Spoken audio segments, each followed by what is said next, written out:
My name is Kelly Brooke, and I'm 43 years old. I don't have any kids from my second marriage. My husband is a kind man who never misses our monthly dates, no matter how busy he gets. He always keeps his promises. I know I shouldn't compare him to my first husband, but I've never regretted my divorce, and I've never regretted getting remarried. This month is our 8th wedding anniversary. My husband reserved a table at a fancy restaurant with a view of the sea. I thought we were going to have a wonderful time, but then I ran into the last person I wanted to see, Jeremy Clarkson, my ex-husband from 13 years ago. We were about to leave the restaurant after finishing our meal when my husband excused himself to go to the restroom. I was admiring the ocean view from the window, thinking about the beautiful moments my husband and I had spent looking at the sea together.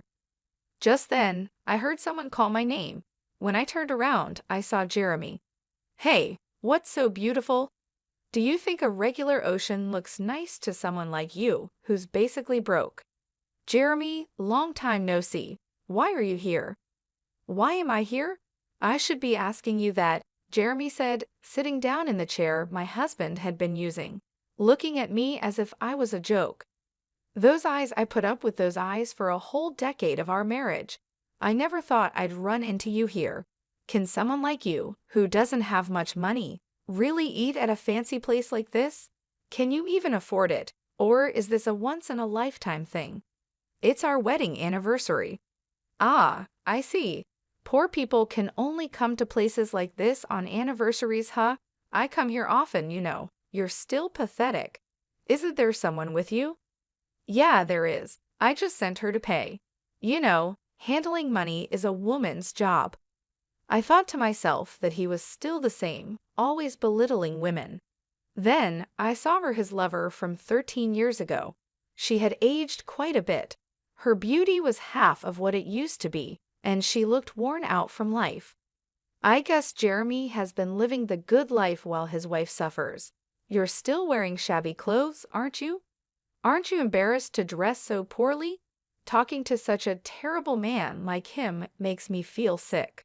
I turned my eyes toward the restroom, hoping my husband would return soon, and there he was. He had been watching us for a while as I was talking to another man. Seeing the confusion on my face, he approached us. "Excuse me, do you need something from my wife?" "Your wife? This woman is your wife." "Yes, what do you need?" "You also look poor. I guess poor women always remarry poor men." "Please don't be rude. My husband is a very respectable man." Jeremy snorted in disapproval at my response. "Imph, you must be just a useless broke man then." He glared at my husband. I thought to myself, this man really hasn't changed at all. Jeremy was always very selfish. Although he worked for a big company, it was unclear if he was really good at his job. He was good at sucking up to his boss, though. He blamed his mistakes on his juniors and loudly claimed their achievements were because of his guidance. How he managed to climb the corporate ladder is beyond me, but by the time we divorced, he had become a manager. Jeremy always claimed he was an elite employee, but I never thought of him that way. I graduated from a prestigious university, Jeremy would always brag. Not just any university, but one of those special ones. When I was dating him, I believed his exaggerated stories and thought he was really smart. But when we got married, I discovered that was his only real talent. Plus, he constantly put me down, even though I only completed high school. "Your parents were too poor to send you to university, right? But it's good for you. You didn't have the brains for it anyway. If your family had been rich, you would have had to go to university, but it would have been impossible for someone as stupid as you." "My family wasn't poor. I just wanted to start working sooner rather than going to college." Ah, enough with the excuses. You can't stop making excuses, can you? You're an incompetent woman after all. But it's good for women, isn't it? Even if they're incompetent or stupid, as long as they have good looks, they can get by. If they catch a competent man, they can live well. I never thought he would say such things before we got married, so his change after marriage was shocking.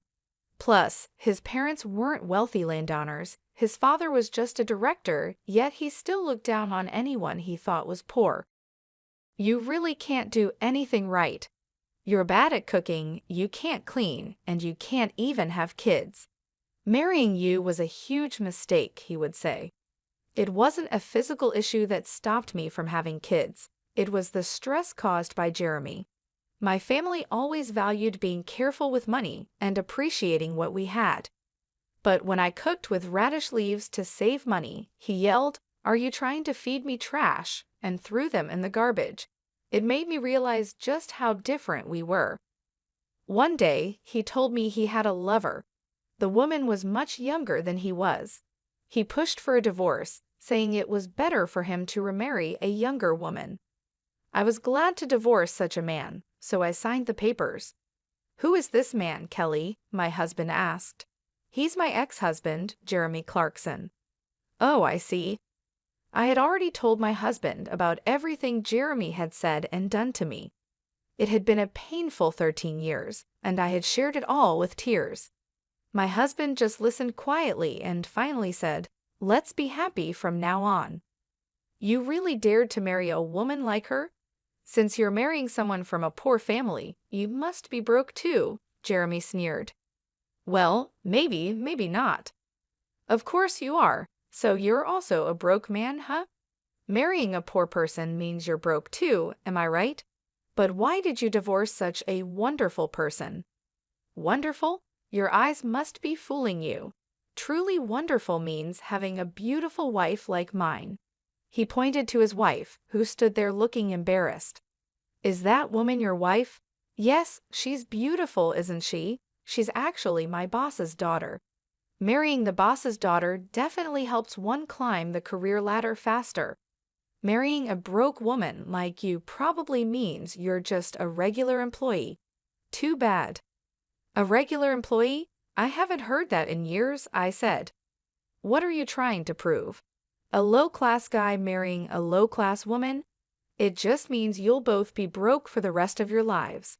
And you think you deserve to eat in a fancy restaurant like this?" "This level of restaurant isn't a problem for us," my husband calmly replied. "Yeah, sure, if that's what you think," Jeremy scoffed. Just then, a waiter passed by, and my husband pulled out a black card, instructing him to settle the bill. Jeremy was surprised by the card, but tried to hide it, snorting again. "Is that a black card? Showing off a card like that here? You're not used to it, are you? You must have borrowed it from someone." "Flashing the card around, but later you'll have to pay back the person who lent it to you, right? I bet you're scared to spend money in a place like this. It's all just an act." Funny thing to say. Who would lend their card, I wonder? No matter how naive someone is. "They wouldn't lend out a card like this," my husband replied. "How would you know that, Jeremy? You shouldn't say such insulting things," I added. "What's insulting? I'm just stating the truth. There's no way you could be wealthy if you married a poor woman like her." "My wife is poor, you say?" "Yes, that's right. Her family's place is a rundown, one-floor home. You know that, right? Or maybe you were too embarrassed to visit her home, so you went to a family restaurant instead." Meeting her parents at a family restaurant for a marriage proposal is unheard of, but for poor people like you, it's probably normal. "A family restaurant, huh? The fact that you thought of that means you must have done it yourself, right? If you hadn't experienced it, you wouldn't have thought of it." "What are you talking about? I'm not short on money. I wouldn't do something so cheap." "Yet you came up with it. I never would have thought of that," my husband said, then turned to me. "Right, Kelly? What about you?" "Well, I think I'd like to go to a family restaurant occasionally, but we rarely get the chance," I replied. "Exactly, you're lying. When you were with me, you were happy to go to family restaurants." "That's because I had never really been to one before." "Oh, I bet. You sure talk big now, coming to a fancy restaurant like this, acting all important." "Maybe that's you. It seems like you don't fit in this kind of place." "What? You think I don't fit in here? There's no way I'm out of place. You're the one who doesn't belong here. Do you even know who I am?"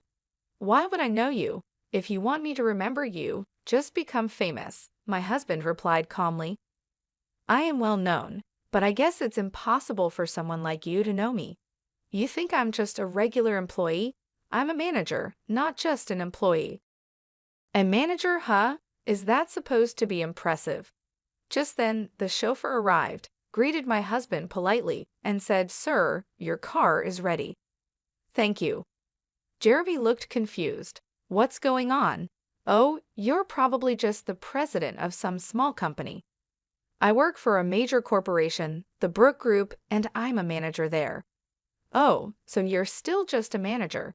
Excuse me, you think you're important, but staying as a manager at your age won't get you far. What? This man works at our company? Yes, he's been with us for a long time. What do you mean our company? You're just an office lady from a small business. That's right, but I don't have kids or any reason to quit my job. So you can't have kids? I knew it. Something's wrong with you. Hey, that's crossing the line. Kelly is perfectly fine, my husband said, standing up for me. If she's fine, why can't she get pregnant? Women are supposed to have kids. I don't need to explain that to you. You can't say it because it would prove something's wrong with her. This man is hopeless, Jeremy said. Yes, he's beyond saving, my husband replied calmly. This man's name is Jeremy Clarkson, right? I understand, he's fired. Kelly, please contact HR. What? What are you saying? You think you can shock me with that? What company's president are you claiming to be? Are you trying to fool me with this obvious act? Are you stupid? Jeremy, my husband, is the president of the Brook Group. What? That can't be true. Jeremy exclaimed, but the driver nodded with a look of pity. Seriously? Is he really our president? Yes, and I am his wife and the vice president of our company. That's ridiculous. How could Kelly from a poor family end up as vice president with just a high school diploma? Those things don't matter. Whether someone graduated from high school or college doesn't determine their worth. That's ridiculous, Jeremy stammered. I will never forgive anyone who insults my wife, my husband said firmly. But there's a union. The union will protect us employees.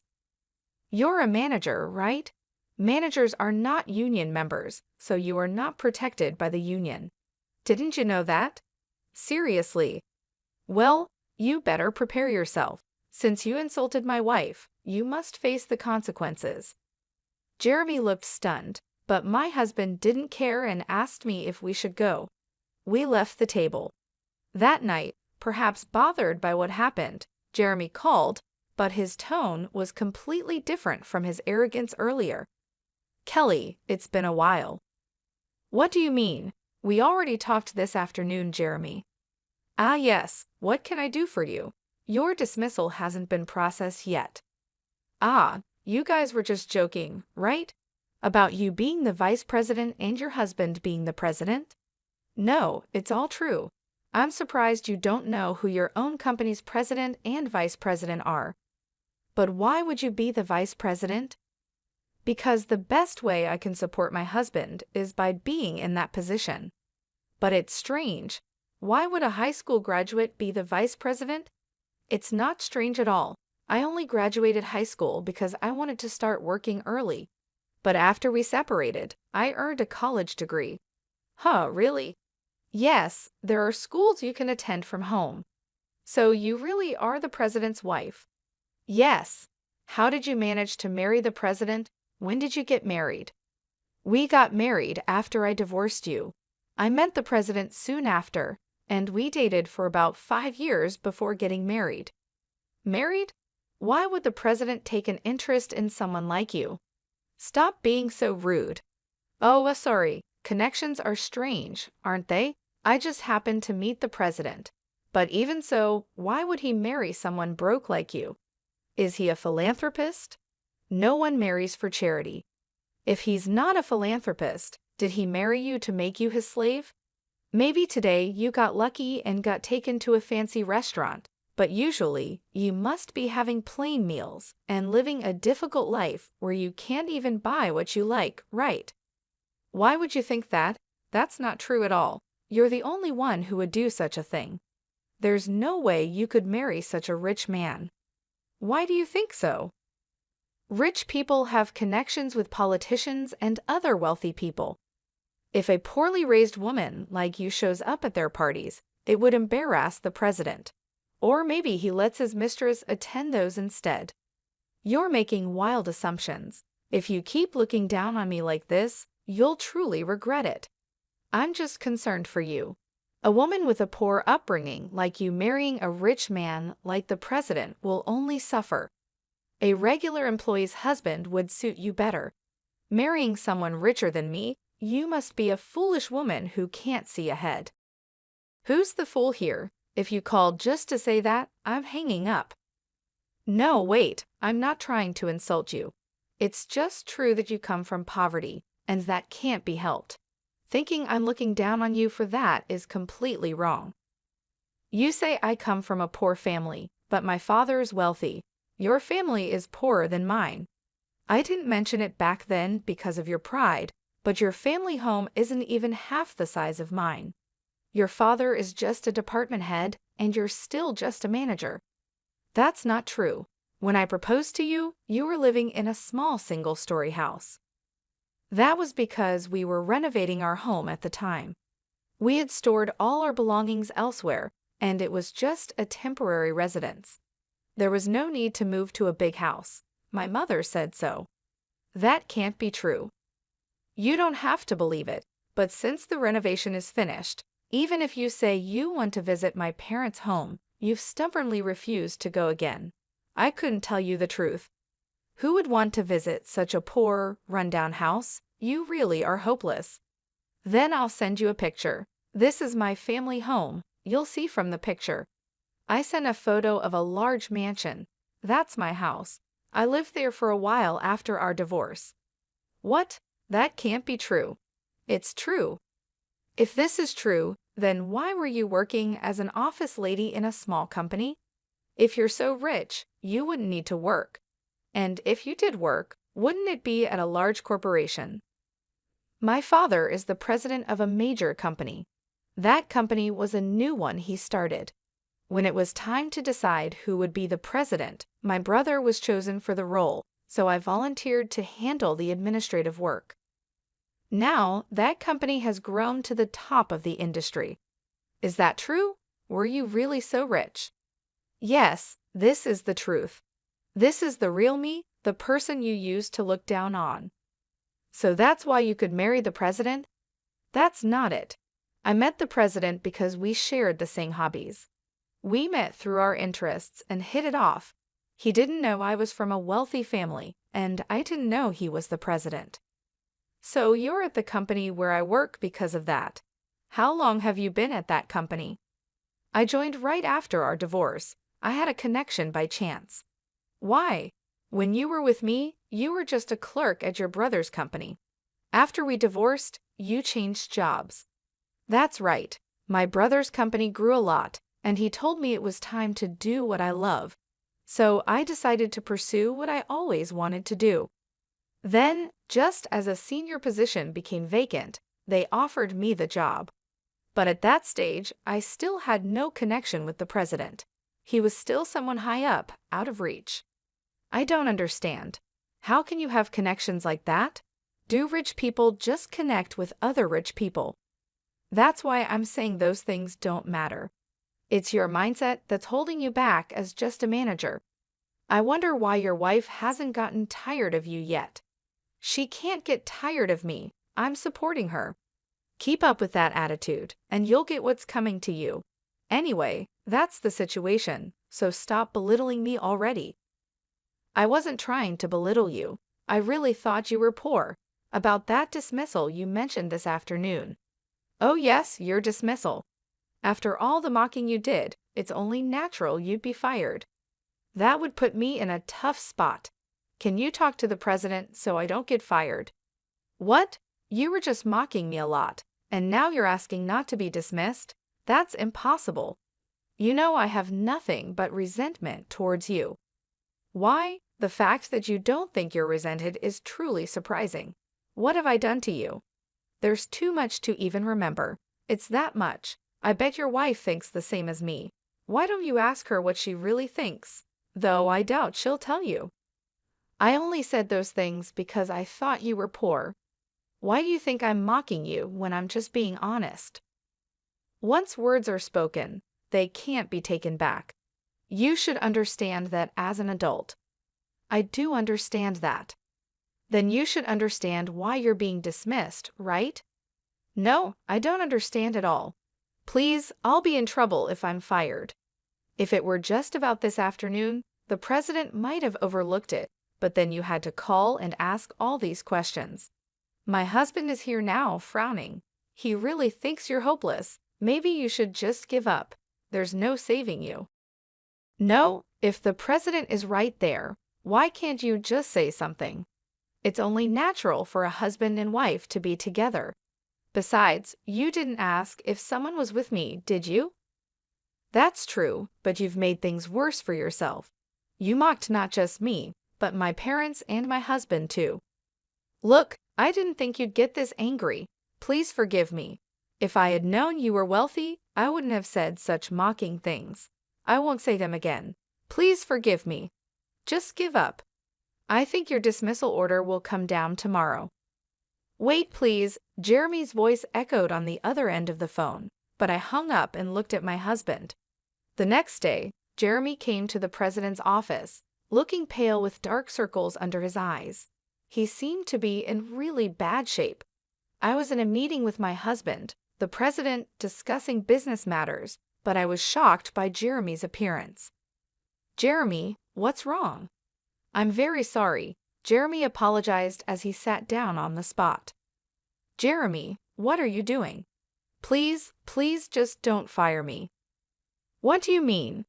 My husband, the president, knew about the conversation from the previous day. He had guessed from my responses during the call, and I had told him everything Jeremy said after hanging up.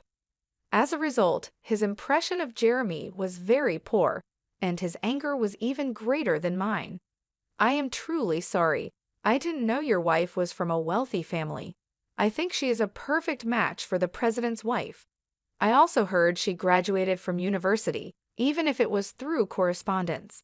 She's a hard worker, unlike my own wife. So you decided she wasn't good enough for you and got rid of her, right? Jeremy looked up at the president, wondering how he knew such a thing. Of course, I've told my husband everything. We're married after all. Or do you and your wife not talk about your pasts? No, it's not like that. But that was a long time ago. I was young then. I thought Kelly was just a poor man's daughter, so I thought it was okay to have a mistress. How does it come to that? Is that why you think it's okay to commit sexual harassment or abuse your power? What do you mean? Don't tell me you haven't done it. There are complaints from your female coworkers. They say if our company doesn't handle it, they'll go to the police.